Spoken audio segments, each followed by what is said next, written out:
The people who first looked through this prism altered the world. There are few places more storied, more complex than Los Alamos. The race to the atomic bomb is rife with hindsight conflict, but the work that was done there, without question, not only changed how we perceive the world, but how governments, even today, operate in it. Now, one of the most secret and sensitive areas in the nation is being opened up to the media, the tunnel vault.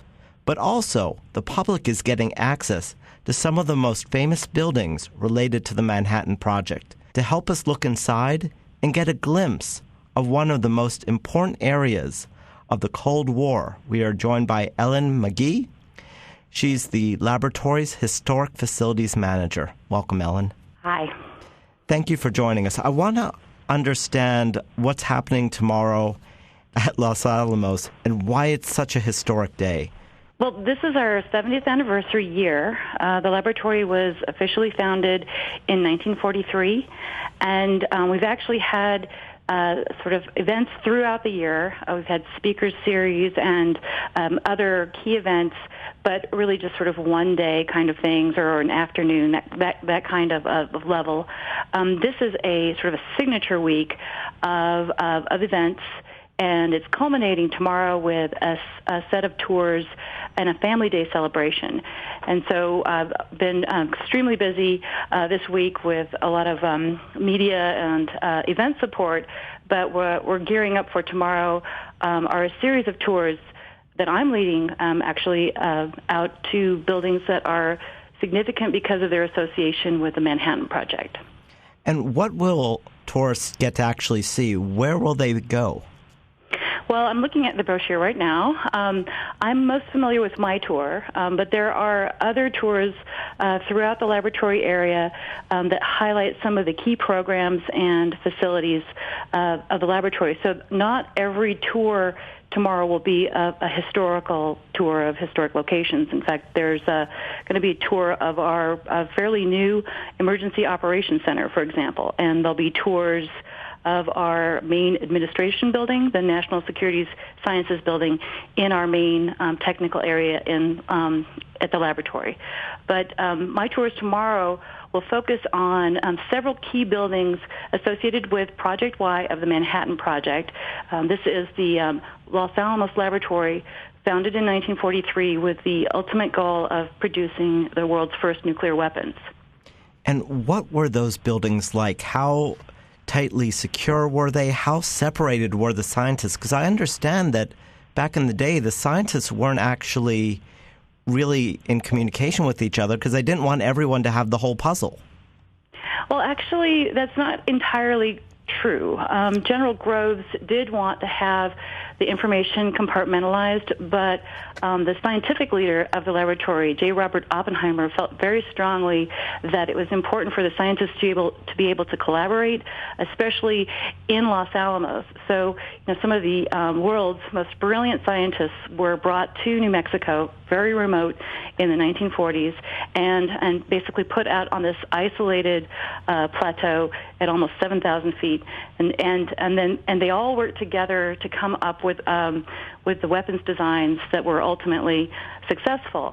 But there were some bumps along the way, and so the facilities that I'm taking people to tomorrow really tell that sort of Manhattan Project narrative. So, for example, the first building we're going to stop at is the building where the little boy weapon, which is, they call it a gun-assembled or gun-type bomb, that the little boy weapon was actually developed at this particular facility. A lot of the engineering was done there, and then even some of the final assembly work was done in this facility before the parts were sent to the Pacific. And I should go to the most basic question.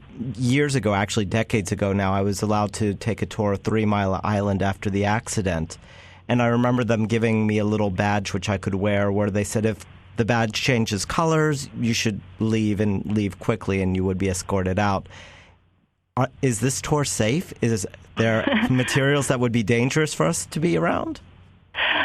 No, I mean, there's nothing dangerous in these facilities. In fact, many of the facilities that I manage have been abandoned for years and have been cleaned out for years, and so they're really not active facilities.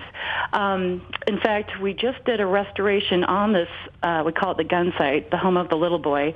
We did some work last year, and we did extensive sampling because there were concerns because of the nature of the technical work that there might be some contamination. And our biggest hazards at that site actually are lead paint, which is standard from that 1940s era, and asbestos, which is actually also very standard in old buildings. So we're working on cleanup of those hazards, but our biggest issue with our oldest buildings here, really, it's just structural repairs. We're having, these are buildings that were built in the 40s. One of the buildings called The Site, it's a very well-known facility here at Los Alamos, is where the gadget device was assembled before the Trinity test. Unfortunately, or fortunately, it's a really beautiful building. It was built really to last about maybe 10 or 15 years because it was constructed very hastily. It was really a part of the temporary World War II mobilization architecture. It's a type of architecture you see at military bases across the country. And it really, these are a challenge because the buildings were not built to last. And so because we're at a we're high altitude here, but it's very dry in New Mexico. We've been blessed with a climate that really has allowed these buildings to last a lot longer than they should have. So I spent a lot of my time concerned with repair work and structural stabilization. And if I went into those rooms and imagined them back in the day, what would I think? I'm assuming they were high-tech for their day, but were they also very austere? Were they very simple and workmanlike, or were there comforts in these rooms? When I give the tour tomorrow out at, I wish you could be with us, but Me too. When I give the tour out at V Site tomorrow, one of the and I give these tours a lot. One of the most frequent responses when we get them into this room where the gadget was really the birthplace of the gadget. So this is really the birthplace of the atomic era. And it's really only slightly larger than a garage. It's very simple construction, and it's, again, it's a wooden high bay building with these beautiful green high bay doors where they brought the weapons parts in and out during the war. And it's just, it's a very, very simple building, and yet something so complicated and something that has such a continuing legacy was essentially developed and assembled in that building. And so that is one of the common responses when people enter, that they're surprised at how simple it is.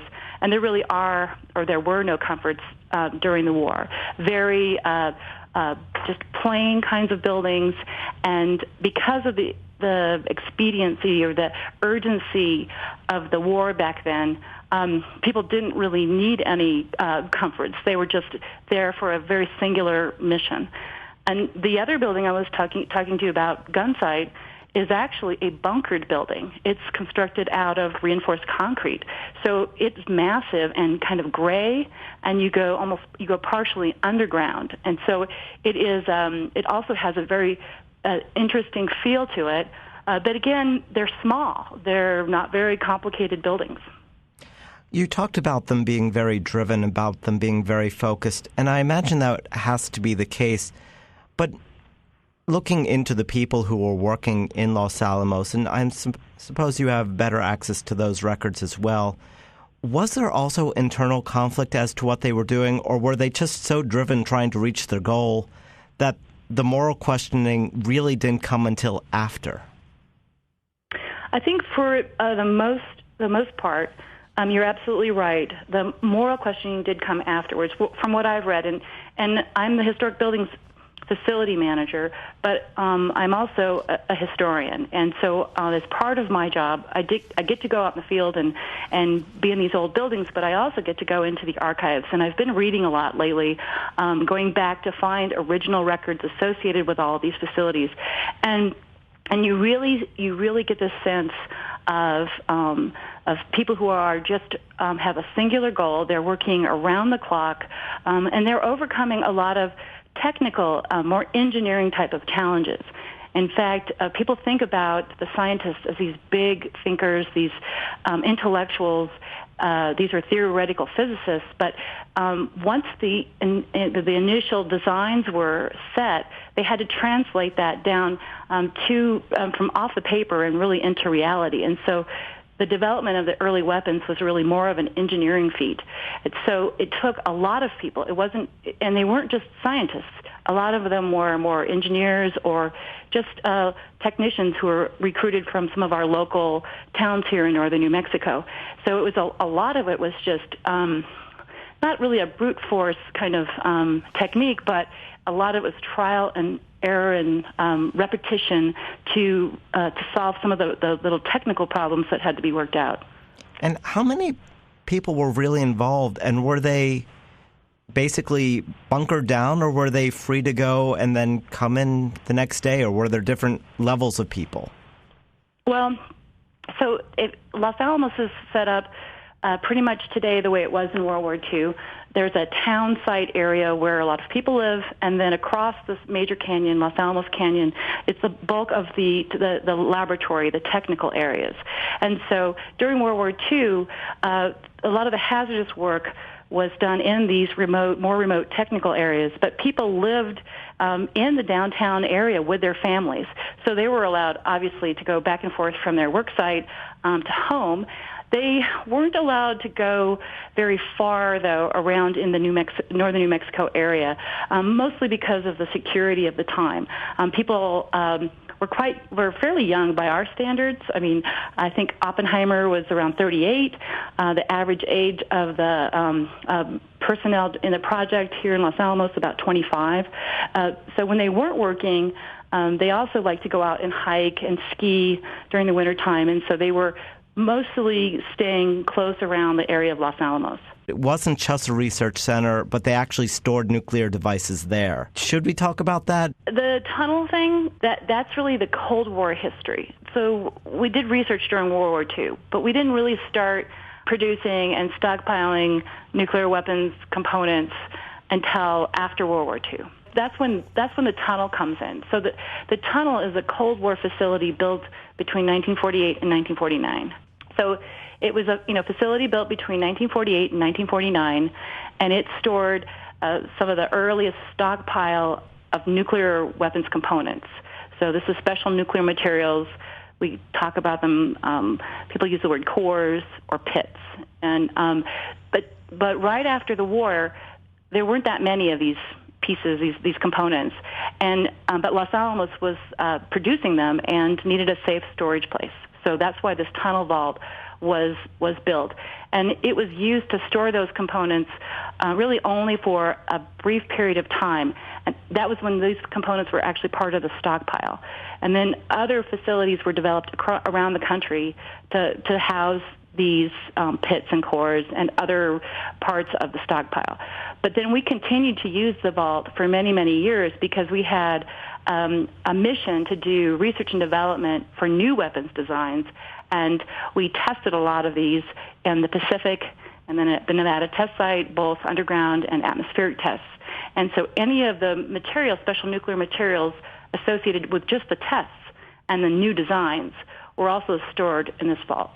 So that's the significance of the vault. But it doesn't really relate back to the Manhattan Project, other than the Los Alamos Laboratory continued from its Manhattan Project roots and has been around for 70 years. Let's move way into the future to 2000 and the fire. How damaging was it, and how did that hurt your work? Well, it was actually a very traumatic experience, not just for the town, because, we lost quite a few of the houses and people lost their possessions. But for me personally, not in addition to managing the historic buildings, I'm also an archaeologist, and I've done historical archaeology in the homestead history here at Los Alamos. And so the fire actually burned most of the remaining wooden structures associated with the homestead area that I had been studying for most of my career up here. We also lost 4 of the 6 buildings at the V-site where the gadget was assembled. It was just almost a miracle that the 2 most significant buildings somehow escaped the fire. So that was an impact for me, for the program. But we've recovered, and we've actually, since that time, identified about 17 buildings or structures that date from the Manhattan Project that are candidates for long-term preservation. And so we're now able to focus very closely on those particular properties. And the timing is perfect because right now in Congress there's legislation pending for a proposed Manhattan Project National Historical Park. I don't know if you're aware of that, but it would involve properties at Los Alamos that are located behind the fence, the buildings that I manage, the buildings that would still stay owned by the Department of Energy should we become a park. So it'll be kind of a novel park. There are also properties, similar properties, Manhattan Project properties from Oak Ridge, Tennessee, and Hanford, Washington, that would be part of that legislation. So for me, it's an exciting time. So we've sort of survived this fire and the impacts, and it's really focused my program on what's left and what are the most important buildings. If I have to be honest, I have a little bit of dissonance in the idea of celebrating Los Alamos, although I certainly understand the idea of memorializing it. Does that make sense? Yes, in fact, last year we did I've been doing a lot of thinking about that concept because the national park concept is really not to celebrate World War II or celebrate atomic weapons. What we're really doing is commemorating those events so that we don't lose that history. And if you look at other aspects of the United States history that are maybe not the happiest stories, right? We have parks that talk about Japanese internment. We talk about the Civil War. We have battlefield monuments. So, World War II is a very complicated story, and the development of atomic weapons is a very controversial story. So, of course, there are people who question why we should have a national historical park dealing with that subject. But for me, I'm looking forward to working with the National Park Service because I think if anyone can tell this complicated, controversial story in a way that would bring in everyone's perspectives on this, I think the Park Service is the perfect agency to do that, and that the Department of Energy has been managing these buildings, but we are not the Park Service. That's not our mission, and I think that this is the best way to preserve these buildings, but also have a story told in a way that it really resonates with people. It's a history we don't want to forget. And I think, I'm fingers crossed that we have the legislation passed because I think it is something, it's been 70 years. It stood the test of time. We know the importance of the story. So I think we should make it a park. And that was Ellen McGehee. She is the Los Alamos Laboratory Historic Facilities Manager, and she's talking to us about the 70th anniversary of Los Alamos and the potential to get to see firsthand the buildings, the history, and some of the controversy. Thank you for taking us on a verbal tour. You're very welcome.